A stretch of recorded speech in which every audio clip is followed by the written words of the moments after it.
All right, let's talk about history. When I say that word, what pops into your head? For a lot of people, maybe for you, it's just this jumble of names and, of course, dates, right? So many dates. But here's the thing, that's not really the whole picture, not even close. So today, we're going to tear down that idea and figure out what history really is. I mean, does that sound familiar? I bet it does. Maybe you've even said that exact thing yourself. It's such a common feeling, you know? This idea that history is nothing more than a boring chore, just a long list of dates you have to cram into your brain for a test. All right, let's get right into it. Is that all history is? Just a bunch of dates? For a long, long time, that was the common sense view.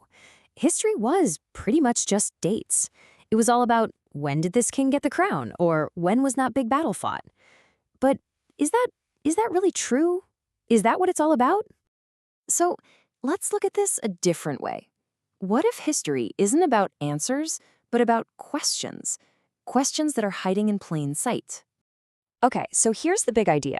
History, at its core, is not about memorizing what happened. It's about finding out how things were in the past, and crucially, how things have changed. It's really just a simple comparison of the before and the after. Just think about it for a second. Let's say you're just watching someone sip a cup of tea. Bam, right there, that's a historical question waiting to happen. When did people even start drinking tea or coffee? That one simple, everyday thing has a huge, complicated history behind it. Or here's another one. You're looking out a train window. We totally take that for granted, right? But stop and think. When were these railways even built? And how in the world did people get across long distances before they existed? See? More questions. Even something as simple as reading the morning paper. You start to wonder, how did people get their news before newspapers were a thing? How did they know what was going on? All of these questions show that history isn't some dusty old thing in a book. It's literally all around us. Okay, so if history is all about asking these questions, how do we get the answers? Well, this is where it gets fun. Historians are kind of like detectives, and they're looking for clues. Let's see how they find a story in something like a map. So let's take a look at this. This is the frontispiece, basically the cover art, for the very first map of Hindustan.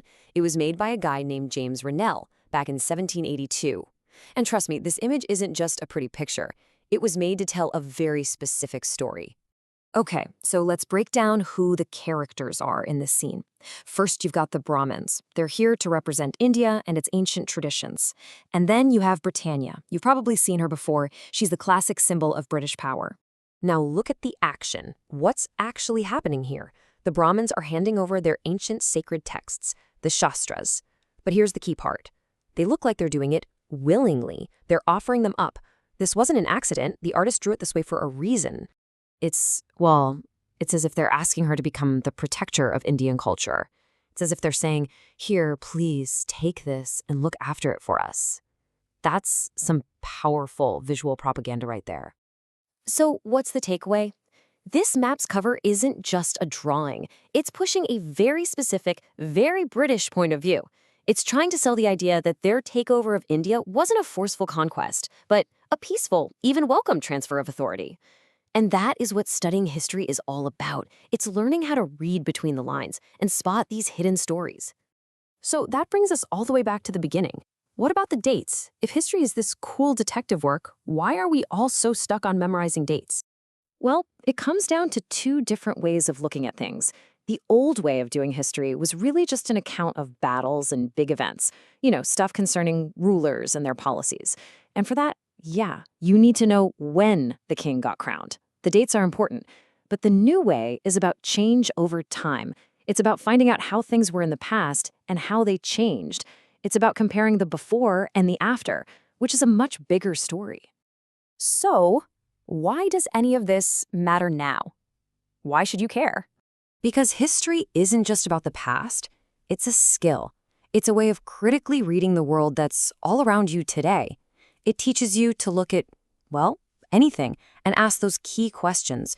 Who made this? Why did they make it? And most importantly, what are they not telling me? So you see, the past isn't just a boring collection of facts and dates.